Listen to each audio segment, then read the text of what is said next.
Let's start with this bed sheet. Get a bed sheet which is thin but strong enough.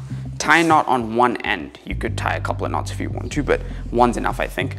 Make sure you leave enough space at the end so that the knot doesn't untie itself. Better safe than sorry. Now find a door which opens away from you, not towards you. You don't want the door opening up when you're performing the exercise. That would not be great. Loop the bed sheet with the knot over the door, close the door, and I would prefer locking the door. Once everything is secure, all you gotta do is perform the rows the same way as you would if you're doing them with TRX or with your rings. The best part of this exercise is you can do quite a bit with the exercise.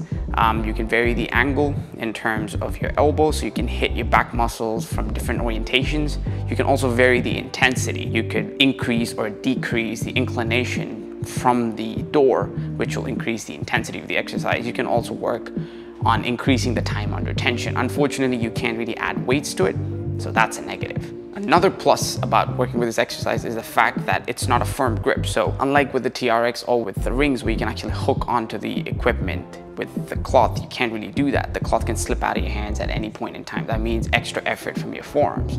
Another advantage with this exercise is the fact that you can just switch a little bit and you can start actually working onto your biceps as well. Let's start working on your rhomboids and your traps. For this one, find a wall which has enough space at the bottom so you can anchor your feet. Once you find the wall, grab onto the wall. The lower you grab onto the wall, the more range of motion you're gonna have, and also the harder the exercise is gonna get. Now obviously if you go too low, you're not gonna be able to perform the move at all, so there's a point of diminishing returns. So once you grab onto the wall and you've anchored your feet, all you gotta do is lean away from the wall, retract your scapula, and start performing the rows. Main negative with this exercise is the fact that you can't really work with intensity too much. What you see is what you get, so you can't really lean more to increase the intensity, neither can you add weights. The only thing you can actually do to work with intensity is increasing your time under tension. The plus though, again, is working on grip. With the wall, you can't really secure your grip. So if you can't secure your grip, you gotta hold on to that wall for your dear life when you perform the move. That's an added thing that your brain has to constantly think about when performing the move. Now, if you're lucky enough like me and you have a door which has a handle such as this, you can perform the rows here as well. The only difference between performing rows here versus performing it on the wall is the fact that with this, you can actually secure your grip, and with a wall, you can't really secure your grip. Now let's get some water. No. He wants me to itch his butt. So, I'm gonna show you how to do rows with this guy, a water can. You didn't think of that one, did you? Just imagine you replace your dumbbells with a water can. That's it, and you perform all the exercises with the same strict form and the same discipline as you would if you're performing it with a dumbbell. You can do quite a bit with a water can, to be honest with you. You can mimic a pendlay row, you can mimic a single arm bent over row, you can mimic a landmine row.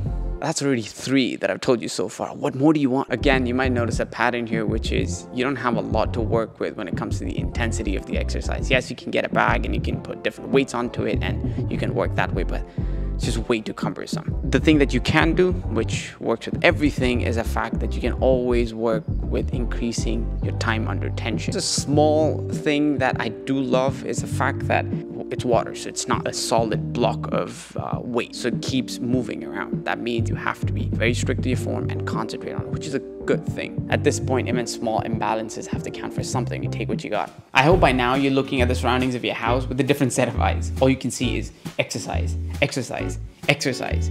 Yeah, your family's not gonna love you anymore. It's just how it goes, all right? If you are, drop a like, share, subscribe, and turn on post notifications.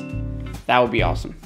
Now back to proving a point. Let's talk about tables and chairs. I'm sure you've seen video after video where people talk about how to do rows with a table at home. Hey, if it ain't broke, why fix it? That's true. All you need is a couple of chairs or a table, and you're pretty much sorted when it comes to your rows. When it comes to chair, just make sure the seat is facing towards you. You can add weights to it just to secure yourself. Make sure you do this, because if not, you're gonna get yourself injured. And I'm not responsible for that. With intensity, you can vary the intensity. You can find tables which are lower and lower, and that means the exercise is gonna get harder and harder. However, at a certain point where the distance between the table and the floor is not enough, you're just not gonna be able to do the full range of motion, so I'd say be aware of that. You can work with added weights as well. You can get a packet of rice or something and put it on your chest. The other thing you can do is, as usual, you can increase the time under tension, as with all the other exercises I've mentioned so far.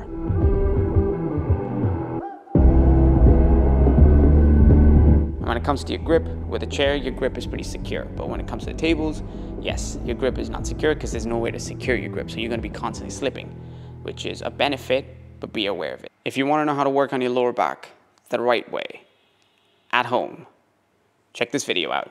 I'll see you guys in the next one.